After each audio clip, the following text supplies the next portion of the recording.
undoing of many clubs over the years, and in recent times, perhaps St.Kilda has fared there worse than most. The Saints haven't won at the Park since 1976, and last year they went under by more than 60 points, although at Moorabbin earlier in the season, the margin was just under 3 goals.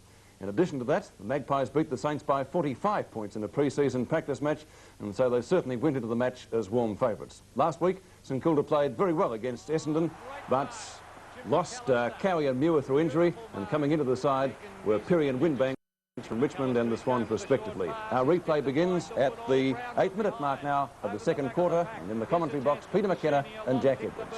Burns has got a paddock. He's got 50 metres if he wants it. Down the wing he comes. That's his third bounce. Now he kicks it long. Once again, they've gone out to the pockets, the Saints, and an easy mark is taken by David Toomey, and that's very poor play. Yes, Lockett was standing in the goal square, wasn't even moving. I was watching him. Toomey kicks back toward the middle, setting himself as McLean. Narkle over the back. Williams should be paid the mark. Yes, the man in front. Williams with the ball really in the middle of the ground. He'll be looking up toward a half-forward position. Narkle on the mark as Williams comes in looking for Cloak, I would think. He kicked in that direction. Cloak tries to get into position, can't take the mark. The umpire set a free kick to Cloak. He was nudged out. So Cloak, I doubt if he'd make the distance from here. He's about true centre-half forward. See how he goes with the kick. David Cloak. It'll take a great kick, Peter, from there. Well, he's an ugly-looking kick, but sometimes he's a very effective kick, David. If he keeps it low, there's the kick. Oh, it's a nice kick straight through the centre. That's another goal to the Magpies. Well, it was a good kick for goal, too. He got the ball onto the boot properly, fairly low trajectory, and it carried the distance. Didn't get in by a great deal, but enough to give up 6 points. Collingwood 5-6-36, St Kilda 3-4-22. St Kilda seem to be slipping away a little bit. Well, they've had the chances, Jack. Plenty of them. Centre bounce. Fellows got the tap. Narkle's there, can't take it. Williams couldn't get it either. Narkle goes back in. Another big pack forming up the umpire centre bounce. Yes, umpire Rowan Sawyer's right in the centre of the ground, and the Magpies are getting right on top at the moment. The Saints need to do something. There's the punch away, comes to Mark Williams. He gets in the hand pass to Dacos. Onto the left foot he goes. The lead was made by Woodall. Brown punches the ball away. Good defensive play by the young fullback Glenn Brown. It's on half forward. Oh! Tony Shaw copped it very... Oh, there's a... Oh, he's in trouble, I think, Dacos. I would think so. We've had a few of these today, rough and tumble, and they've come from everywhere, players everywhere. There's only about 4 people, or maybe 6 people, not concerned with the little bit of a dust-up going on out there. The umpire's reaching into the pocket for the notebook, I see. Oh.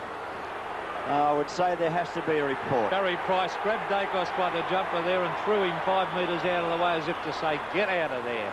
But down went poor old Tony Shaw, copped a very, very high tackle. Dacos came in to remonstrate, and tempers very frayed there. I think that'll liven up proceedings, Jack. What do you mean liven them up? What do you want, blood? No, thanks, Jack. It's pretty wild out there at present. That's not the first one we've seen. We've seen about 4 of those, but not quite as big as that one. Yeah, now, the umpires are sorted things out. The book going back into the pocket of umpire Rowan Saws, you noticed there. And we, of course, from here can't tell you exactly what the reports are or how many. We'll have to wait for that. But Collingwood are in possession. Now the umpire's coming over to talk to Dacos and take his number. Dacos, for mine, has been reported. Yeah, no doubt. And I don't know about the first incident, if the St Kilda player was reported for that head-high tackle, Jack. No, we can't talk about that because we're not too sure. Things happen too quickly. Back to the football match. Dacos leads and doesn't mark. The ball is punched towards the boundary line, over the line and out of bounds as the crowd have come alive. Tony Shaw still in the hands of the trainers behind the play. Of course, not forgetting Collingwood have 2 players off the ground with injury, Peter. Yes, they couldn't afford to lose another one. That's Pirrie getting the ball down to the ground. It comes out from cross towards Fashini. In went Barham. Now it's Fashini again, but the ball was over the line and out of bounds. And there's a real buzz going right around the ground at the moment. It's mainly the Collingwood supporters. and the hoots are starting. I don't know who's going to be the target for the rest of the game, Jack. Well, there's a lot of hooting going on out there on the outer, so I assume there's St Kilda supporters out there. Was the player who made the high tackle. I didn't quite pick up which one it was. Anyhow, back to the game. Silvio Fascini's in there, got a hand pass back underground. Could have been in the back decision. The umpire rules that way. And St Kilda can get out of trouble now through Robert Mace. Brings the ball in toward the middle, looking for Narkle. Doesn't go that way. McLean takes the mark. Wasn't good disposal, Peter, was it? That's poor play, very poor play, and I think the Saints have got a lot to learn. Jack, there's a little short pass coming to Woodall. It's punched away by Brown. In goes Tony Shaw. He's got it. He snaps at the goals and he's put it through. A great goal to Tony Shaw. Well, he certainly recovered very quickly. Good roving there. He gets the congratulations of all the teammates about him there. About 6 or 7 went over there to congratulate him on a great goal. Certainly a team-lifting goal, that play by Shaw. 20 points separate the teams now, with Collingwood in front. The time clock 14 minutes into the second quarter. Yes, the Magpies have got right on top at the moment. 14 minutes gone, as Jack said. Bounce of the ball about to take place. Side bottom against Fellows. Side bottom gets it down. They're not playing good team play at all at the moment, as young Andrew Cross goes in after the ball, and the umpires plucked a free kick to Ricky Barham there, and that one was for being too high. The Magpies right on top as Barham is on centre wing. He's looking down the centre of the ground. He goes for the torpedo. It's a wobbly one up towards the forward line. Over the back of the pack, McAllister went for an airy in the air. Oh, kicked off the ground towards the forward line. Robert Mace goes in after it. Taken away by Dacos. Into the open goal he went, and he's put it through as easy as you like. We're midway through the third quarter. The Magpies leading by a mammoth 41 points. Play continues. I thought they did want a free kick paid there, but the umpire said no. Perry got caught going through. It's pretty tough out there, and a Collingwood free kick coming out of this. And it'll be taken out there. Beers. By Beers it is. Only 30 metres out from goal. Hasn't yet scored a goal out of Collingwood's total of 11 goals, 8.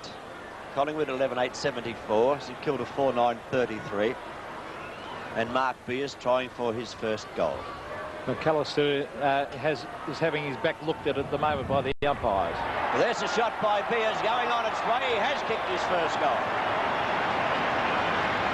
Yes, and that'll give young Mark Beers a lot of encouragement. Scores 12-8 Collingwood, and St Kilda 4-9. We'll give, as I said, Mark Beers hasn't had a great day, but he has tried hard out there, and that'll give him a lot of encouragement. McAllister, I'm surprised with young Woodall on the bench why he isn't brought back to full forward and give McAllister a rest, because he's obviously done something to his back, Jack. Yes, I think that's a bit of a shame for young Dale Woodhall. Well, they may bring him on in the final turn. Fellows picking it up and hand passing long towards Cloak. Narkle's there. The head guard came in handy there as Cloak's arm brushed across the top of his head. The ball now knocked out. The umpire said holding the man, and that will go to McLean, who started off the game very well indeed, but has faded out slightly, Pete. They've got Max Crow. Yes, I agree with that, Jack. Max Crow's back at centre-half forward. That's a wise move. Lockett didn't look at home up at full forward, at centre-half forward, I should say. And there's Gubby Allen sneaking down the ground to centre-half forward, and he has been kicking beautifully today with those long raking drop punts. Let's see what he does with this one. 45 metres out. It's a very high kick. It's swinging across his body. Cloak's there. The ball is stumped away. It's still in play, said the umpire. Owen charges after it towards the boundary line. No doubt he'll try and force it there. It could have got a push in the back there. Umpire said no, and the throw-in will take place about 30 metres around from the Collingwood behind post. Collingwood leading 80-33. In attack, about 45-50 metres out from goal. Cloak went to the big tap, got it to ground. Williams appeared to be underneath that ball, was pushed in the back, and the umpire said it will be a free kick to Williams. So he gets in there, he burrows in, doesn't he, Pete? He certainly does, Mark Williams. He puts him in the back. I thought he was a bit lucky to get that one. I thought it was a fair tackle. Unfortunately, these days, Jack, you cannot tackle a man from behind without umpires playing it for in the back. He's got a very heavy gash on his left eye, as Peter said before. Williams going for his second goal, and he's got it. Well, Collingwood doing well now. They're getting away from St Kilda. The first quarter was fairly close. Only 3 points in it at quarter time after Collingwood kicked 3-5 to St Kilda's 3-2. St Kilda opened up the game with a goal through Lockett. And then at half-time, the story was 43 points advantage to Collingwood after kicking 7 goals, 3 in the second term to Collingwood 2, St Kilda's 5 points. Well, Mark Williams is a very awkward-looking kick, but he's a very effective kick. He very rarely misses close goal. There's Darren McLean trying to get his way through the pack. Kicked off the ground by Burns, up to Fashini. Fashini hooks it back towards Lockett. Out he comes, but he's no one up there with him. All thrown over the back there. Lockett's got it now. That was by McCormack, that one over the back there. Now he gets it to Sharon. He goes, hand pass is beautifully intercepted by Phillips. Back it comes to the forward pocket. Max Crow's at the bottom of the pack. It's grabbed by Ricky Barham. He swings away and goes for the hand pass to Tony Shaw. Tony Shaw, as usual, the game little battler for his side. Up towards, two St Kilda players stood there and let Mark be his mark on his own. So he gives a hand pass to the running Tony Shaw under the brilliant Dacos. He's on half-forward fake now. What'll he do with this one? He goes for the long one. He's looking for Mark Williams. In front. Too high. It's a mark anyway, and beautiful football by Collingwood. Mark Williams is marked right in front. 20 metres out, and will line up for his 3rd goal. That was a good mark to Williams. The ball was floating badly in the air. He got himself at the back of the opposition, then bulked his way to the front. Got the hands to it on the first attempt and grabbed it on the way down. So kicking his 3rd goal now is the Collingwood captain, Mark Williams. Sevens Big League is part of the 3 points as we check the stats on the game from Victoria Park this afternoon. And as you check through those, you'll see that the Magpies pretty well in command. Collingwood, that much an improved side, Pete, or is St Kilda that bad? Well, I'll let Kev talk about St Kilda in a moment, Sandy, but I think Collingwood certainly are an improved side.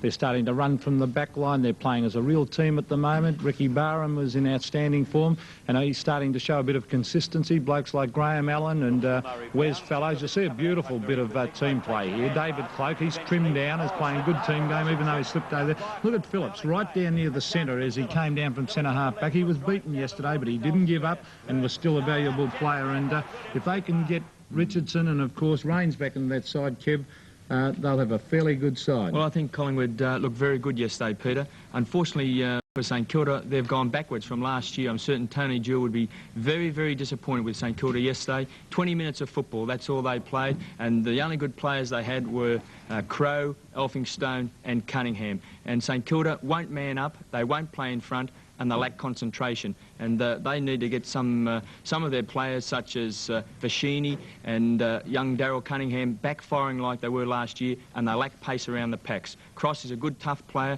goes in hard, so does Keel, but they lack pace, Peter, and I think yesterday that was shown up by the Collingwood players. Certainly was, Kevin. They have to do something about that roving if they're going to be a force in. Well, Collingwood yesterday, Ron, looked first class, and I think that they've got a chance for the 5 on that performance. They surprised me with their pace, and it has been said about Billy Picken that he could have been a loss to Collingwood, but I think that Phillips at centre-half back is handballing so much that he's got this running style of game going now for Collingwood. St Kilda, they started this game off in magnificent form, but it only lasted for 20 seconds. And once the pressure was applied, St Kilda players just disappeared. They had very few good players all day. Lockett started off in the first quarter in great form. They gave him plenty of room to move, and when they kicked the ball to him, he done the job for them. But as soon as the pressure was applied, their forward line became very, very congested, and poor old Tony Lockett, he finally kicked another goal for the game, but he was out of business. St Kilda are undermanned. They lack rovers. They lack ruck rovers. This is Cronin here going down the field. Played a fair game for St Kilda. Here's their recruit from Western Australia. Played on Dacos for quite a while of the game. There's Narkle. Flashed in and out of the game, played a good first quarter, then disappeared like most of the other St Kilda players. It was disappointing for Tony Jewell from the point of view that last year St Kilda looked like they were going somewhere. This year, undoubtedly, they've gone backwards. As far as Collingwood were concerned, Ron, I think the good news was the improvement in a lot of the players. I think David Toomey and Graham Allen on the halfback flanks, and as Kevin said, that's attributed, of course, to Phillips doing so well. Although all the honours at centre-half forward did go to Max Crowe, I thought, Kev, because he took 11 marks, and at centre-half forward, that's a great performance. Now, you've had some sort of experience in the game, Kevin. Do you agree with Peter McKenna's assessment that St Kilda have recruited rejects from other clubs? Well, they have recruited rejects because they have come from other clubs, but I think that one of the problems with St Kilda at the moment is that they're just not playing well enough. They're recruits such as Fashini and Morwood, who they've gone to a lot of trouble to financially and also through the legal courts to try and get something out of them. Now, Fashini started on the wing, absolutely annihilated by Ricky Barham. finally went roving. I feel they need to have him in the forward line where he can kick a goal. Morwood just fumbled all day, and I don't think he is a ruck rover. I think he's got to play on the half-back flank. And the thing I couldn't believe, Ron, was time and time again, they did this the first week, they kicked the ball down to a full forward who's 6'3" and 15 stone, leave him one out against 3 Collingwood players, no rover around him at the packs. I mean, Collingwood were just clapping their hands, taking the ball out of defence. How did you vote for yesterday's game, Peter? Well, I gave 1 vote to Tony Shaw. He's not quick, he's not a great kick, but by heck, he just keeps getting the ball and putting in for his side. I gave 2 votes to Elphinston. Robert Elphinston, a tremendous game on the half-back line. He didn't give up all day under great pressure. And 3 votes to a player who's finally got a lot of consistency into his game. He's got the pace, he reads the ball beautifully off the packs, he can kick goals.